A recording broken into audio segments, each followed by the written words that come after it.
खास तौर पर हमारे पत्रकार भाइयों से भी मेरे बात जो भी आप सुन रहे हैं,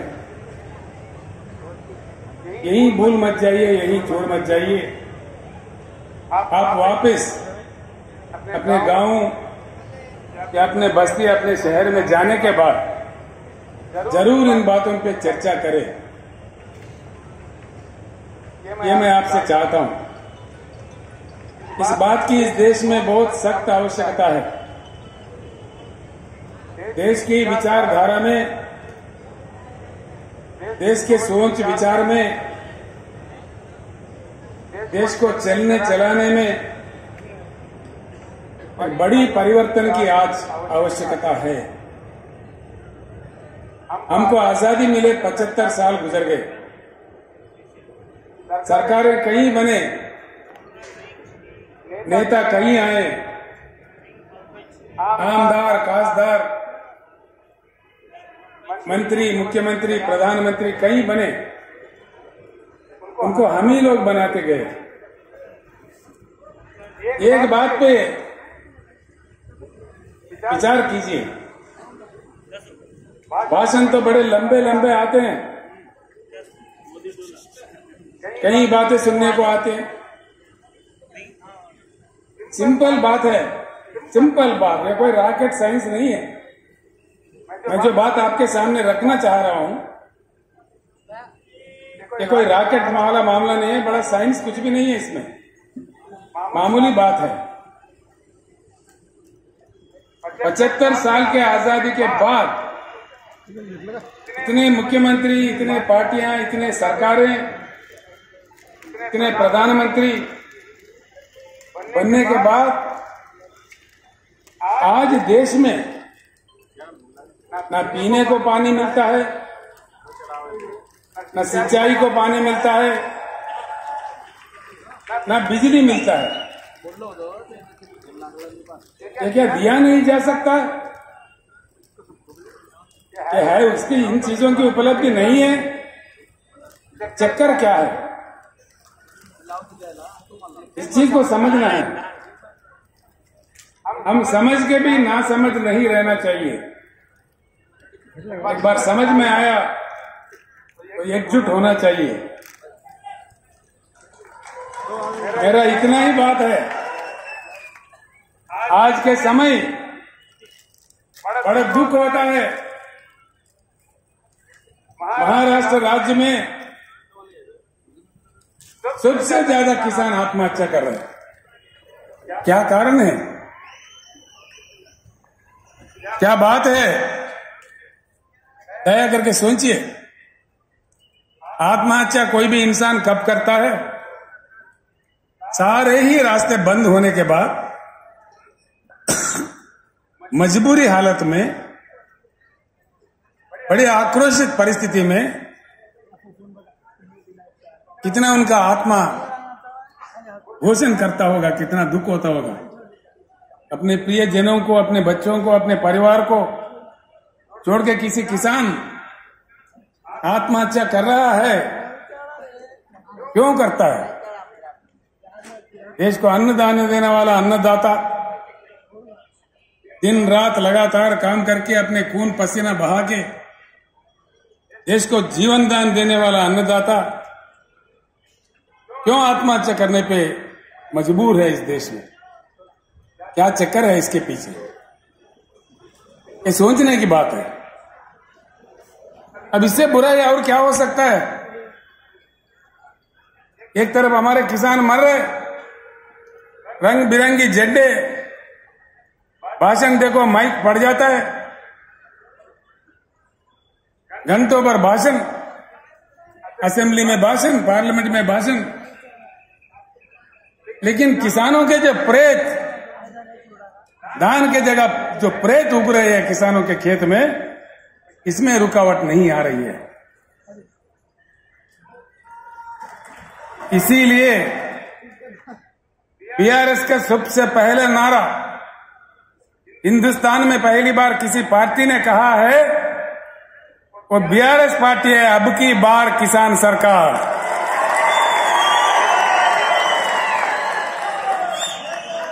अब की बार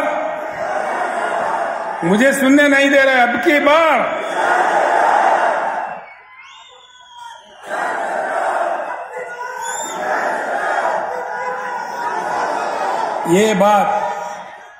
ये बात अगर हमारे किसान समझे,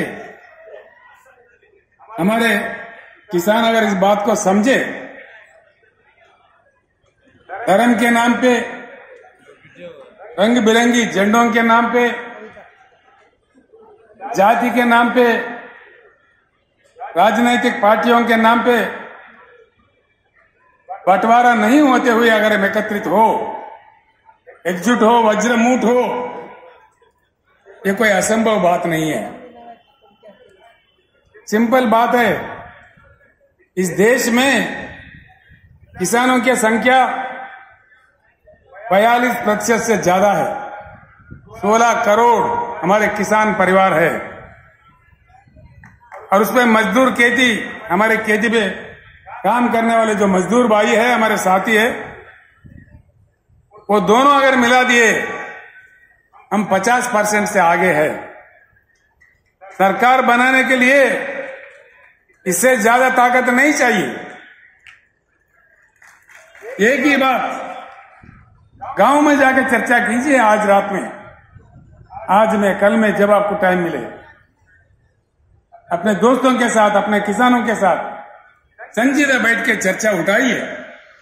क्या केसीआर ने आके नांदेड़ में ऐसा कहा, ये बात सच है कि झूठ है? मैं इतना ही आपसे प्रार्थना करता हूं, जो लोग समझते हैं बात को एक दीप से दूसरा दीप जलाए जैसा बात को फैलाना चाहिए, समझाना चाहिए। मुझे पूर्ण विश्वास है भारत बुद्धिजीवियों का देश है, बुद्धुओं का देश नहीं है। वक्त आने पर, देश को बात समझ में आने पर महापुरुषों को, महानेताओं को यूं उत्कार दिया।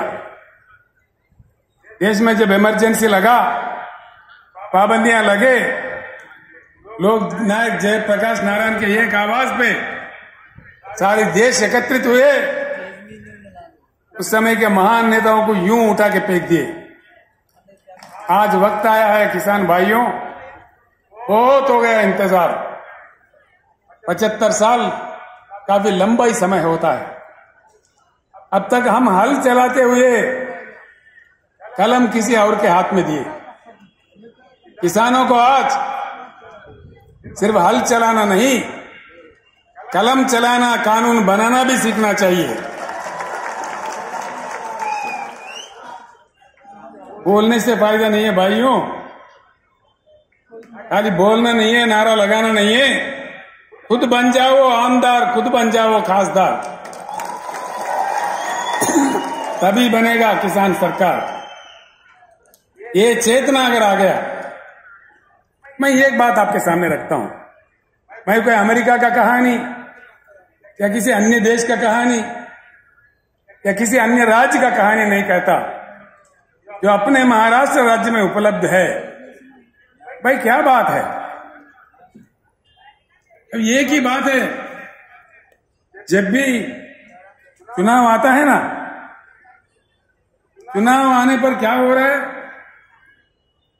किसी न किसी पार्टी जीतता है, किसी न किसी नेता जीतता है, लेकिन जनता हारता है। अब कुछ उल्टा होना चाहिए।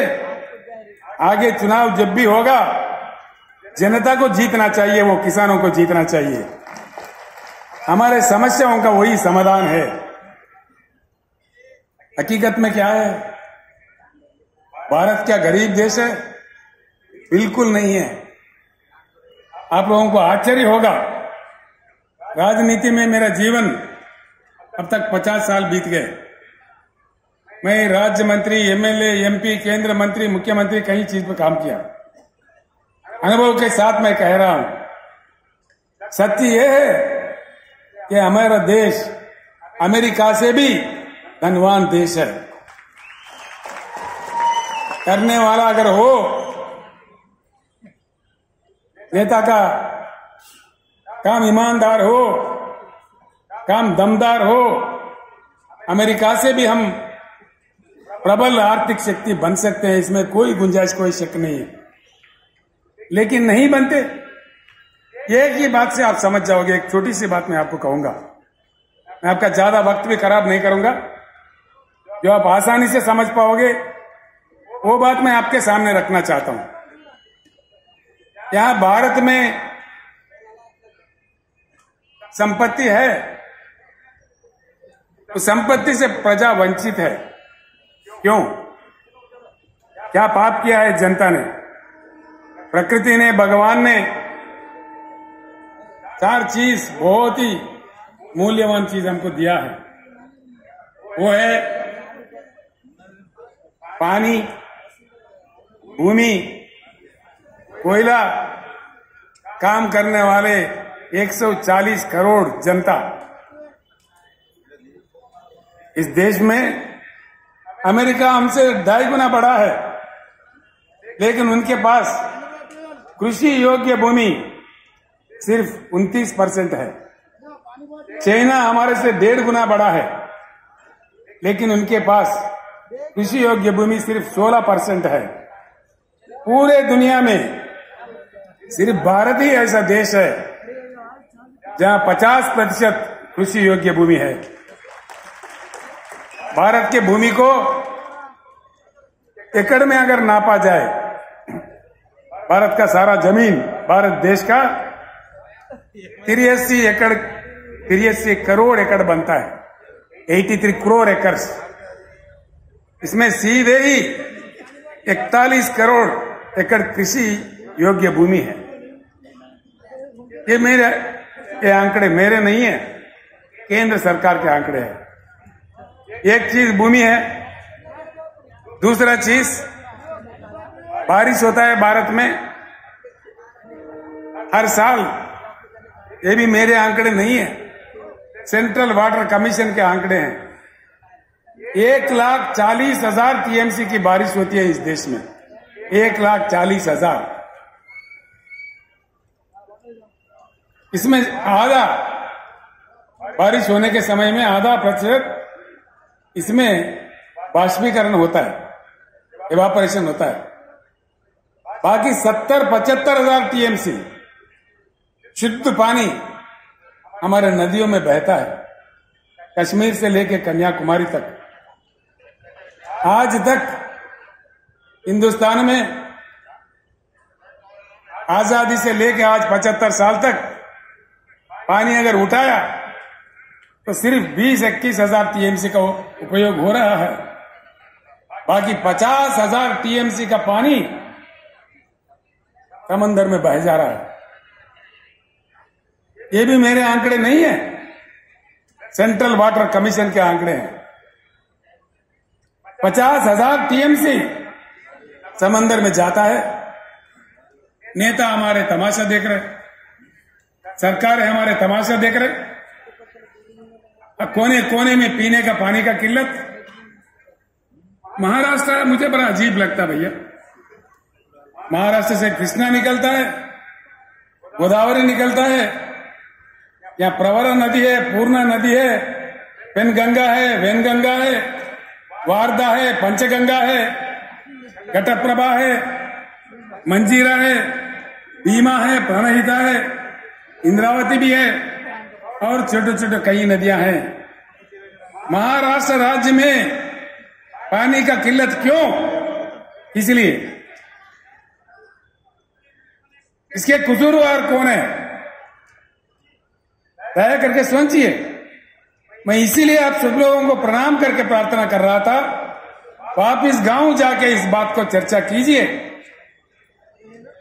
इस देश में सरकार किसने चलाया? 75 साल में ज्यादा से ज्यादा समय 54 साल 54 इयर्स कांग्रेस ने हुकूमत की इस देश में। 16 साल नंबर 2 स्थान पे भाजपा हुकूमत किया। बस 3, 4, 5 साल दूसरे लोग आए और गए बीच में। कोई साल, कोई 1.25 साल, कोई 1.5 साल, कोई 8 महीना। वीपी सिंह, चंद्रशेखर, देवेगौड़ा, ऐसे लोग कम समय के लिए थे। 75 सालों में 70 साल यही दो पार्टी हुकूमत करते रहे। अगर कोई कसूरवार है तो ये दो पार्टियां ही है। इस बात को गांव में जाने के बाद सोचिए, चर्चा कीजिए। ये लोकतंत्र है, लोकशाही है, हम अपने बात रख सकते हैं। हमारे संविधान इतना अधिकार हमें दिया है कि हम किसी के व्यक्ति के ऊपर निंदा नहीं कर रहे हैं। जो इतिहास चला उसको साफ बता रहे हैं। अब देखिए, कुछ हल निकला, कुछ समाधान निकला। कांग्रेस गया, बीजेपी आया, भाई वही भाषणबाजी, कोई ये बात तो कोई वो बात। तू कितना मैं कितना, तू कितना का आया मैं कितना का आया, तेरा वो घोटाला तो मेरा ये घोटाला, तेरा अंबानी तो मेरा अदानी।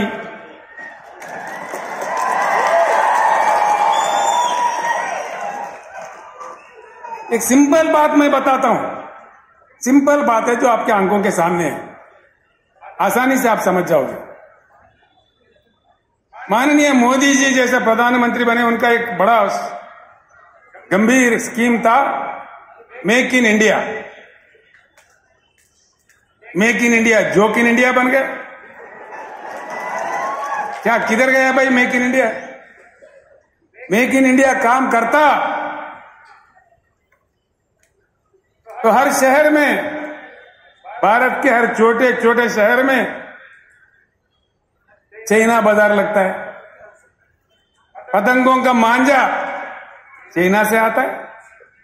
दीपावली के पटाखे, होली के रंग, दीपावली के दिए, आखिर हम पूजने वाले गणेश मूर्तियां, हमारा राष्ट्रीय ध्वज तिरंगा, ये सारी चीज चाइना से आते हैं।